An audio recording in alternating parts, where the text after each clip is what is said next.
Buhanay big time na sa linya si Attorney Ray Cartojano usa sa mga abogado dito sa Tondakbayan sa Santos sa isgutan nato kanang kalabutan sa impeachment duha ka impeachment campaign kang VP Sara o kang Pangulong Marcos. Main buntag Attorney Ray si Bombo Ednani. May buntag, Bombo Edna. Okay. At ultimo Attorney Ray nga numbers game. So, kabalo man ta, member ka diha, attorney. Syempre, mo pili medyo sa ilang kakampi. So, diha pa lang, makaingon na ta, murag dead on sa laman, di ba magba-prosper, Attorney Ray? So, kung tanaw ni mong numero, as far as na kanang sa president, humana na siya. Kani siya, murag just for show lang din siya ba, sa katauhan, nga wala nila dismiss. No? Murag ipakita lang nilang i-comply nilang ilang mga obligasyon. No, but kung mudagan sa numero ang control sa Malacañang, no, as far as ang ilang alliances din na sa House of Representatives, humana ng impeachment as far as the president is concerned. No, so most likely ang mudagan din ang kaning impeachment batok sa vice president. No, okay, wala may anak kakusog ng numero ng atong vice president. No, diha sa House of Representatives. So another cycle gyapon ni siya, Bombo Edna, no, proseso nga ang katawhan, no, murag mutan-aw sa usa ka pelikula.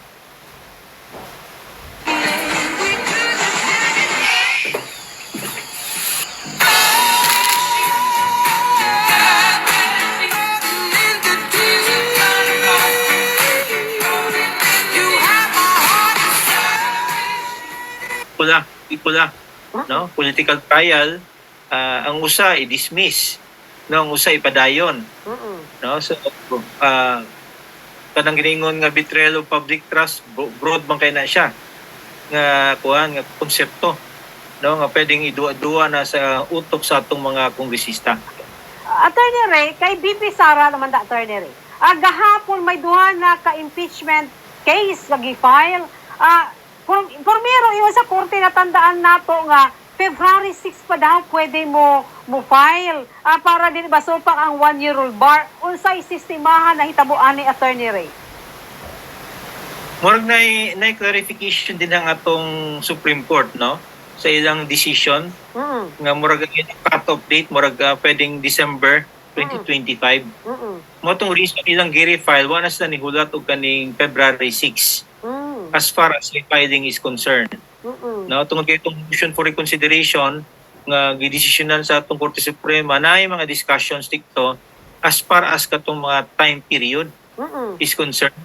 No, katong ilang ang pag-interpretar sa atong Korte Suprema sa atong session days, ng calendar days, no, na ilang discussion mo itong na shorten ang period. So morning karon nga gi-file early.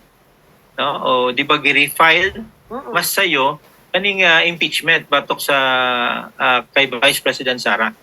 Attorney, dili ba attorney maingon nato ma-basis na pod sa legal nga question sa kampo ni VP Sara para sa issue sa technicality, Attorney Ray, kay kung tan-awon nato wala man jud kanang insakto nga statement nga gipagawas ang korte nga giusab tong unang statement ilang February 6, 2026, Attorney Ray. Murag na ata sa decision, no, mo nang ilang basis bumbued na ang kaning katong discussion sa atong Korte Suprema. So I'm sure kaning ni file nga grupo, no, kaning Makabayan Black ilan ning gistudyohag maayo. Kaya usa ni siya another setback kung ilan ning gi-file nga wala ni conform, no, sa decision sa Korte Suprema. So mo nilang basis nga ilang syempre nagadali po ni sila buwed na, no. Ang time is of the essence tungod kay syempre ang panahon habang nagadagan ng nagaduol po ng 2027. No? So pagkatapos ang mayong 2027, 2028 na po. So naging political kaning exercise nga may tabo, no, nga election.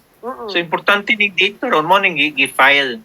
Pero tanawon po yung bumbued na from the standpoint of strategy, kung wa nila ni gi-file, base himo og strategy po ning sa kay President BBM nga na friendly nga impeachment nga i-file, no, kay President BBM friendly man to nga impeachment, no, katong tanaw nga medyo huyang wa kay gipreparad maayo sa abogado, no, so simple nga gitan-aw sa Makabayan Black nga basi unahan sila, no, na friendly nga impeachment nga i-file pud kay VP Sara.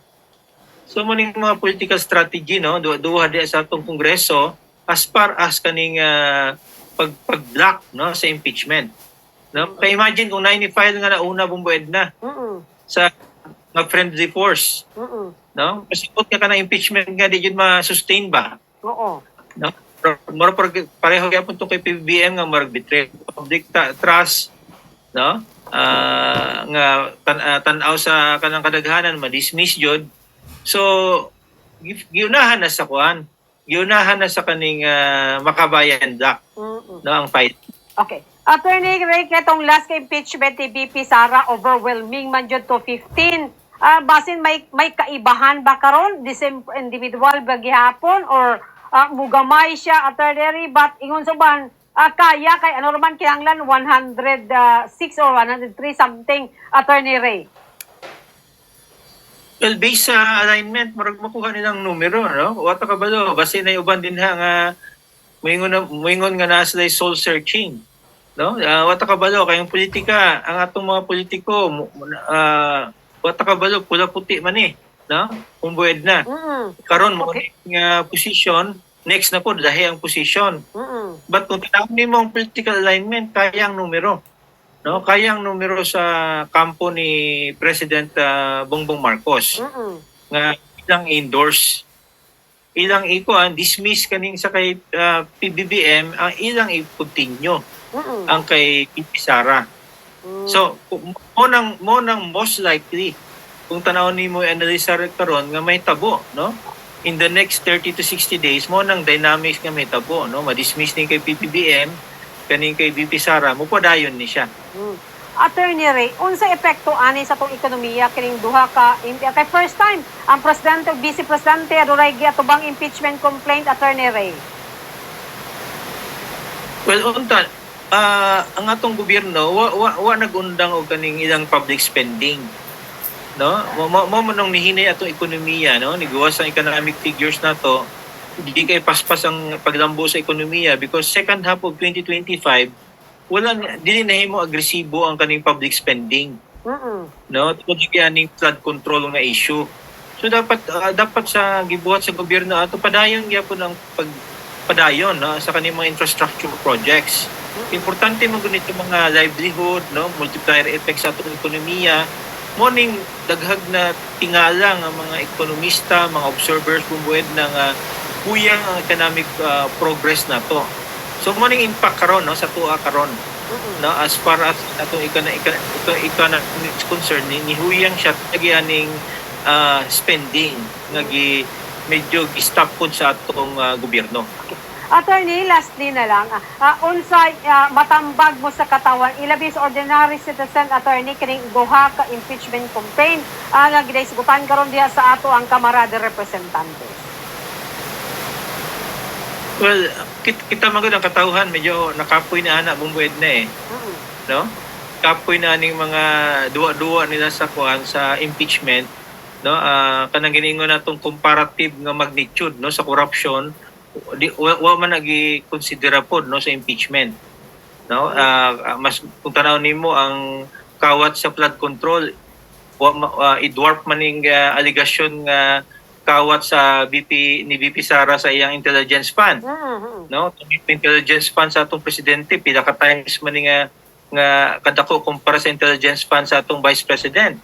Imong tan-awon kani intelligence fund sayop bini siya nga konsepto, no, tanaw nimo source man ni sa corruption sa tanan natong mga opisyales hantod sa mayor, gobernador, no, mga opisyalis sa gobyerno nga di naman kinahanglan na intelligence fund, no, bumbued na. So systemic ni siya nga kuan problem, no, dako nga problem nga tanaw nato nga wala unta nahitabo na siya kung kaning intelligence fund pangtangon ni sa atong mga kuan, atong mga politiko. Pero once nga naa ni sa ilaha bumbued na nasa level of kanang giningon nga discretion, asa nila igastos na siya, nga tong COA moingon pwede, okay na siya, allowed na siya. Mo nang pamaagi sa pag-liquidate tungod lagi sa nature niya, intelligence fund siya. Mo na siyang problem bumbued na ba tungod kay maski nagabantay sa kwarta sa katawhan ang COA, napusulay ka ng acceptance, no, as far as kaning intelligence fund is concerned. Pero tanaw nato usa ni siya ka source of kaning giningon nga corruption. Di lang po sa atong vice president. No? Tanaw ni but sa atong presidente po. Bumbued na, no? Bilyones mo na sa presidente, no? Intelligence fund. Di lang po sa presidente, sa atong mga mayor, ang atong mga gobernador nga nasa yung mga intelligence fund. Tanaw ni mo nga mo kuha man sa intelligence fund nga supposedly ihatag mo na sa atong kapulisan o di ba atong military, no, diktong audit, no, sa atong kapulisan ug military, sa atong mga civilian authorities nga nahitabong source sa possible kanang giningon nga misuse. Okay. Attorney Ray, daghang salamat Attorney Ray sa imong oras sa gihatag diri sa Bombo Radio Jansan. God bless sa imuha o sa imong pamilya, Attorney Ray. Anytime, no, mabuyad na. Okay, mga kato si Attorney Ray Cartojano, usa sa mga abogado diri sa Tondakbayan sa Santos. Suki na nato to sa nagkari mga legal mga opinion regarding kini sa nagkari mga issues, particular kada sa mga politika or uban pa diri kana sa atong syudad.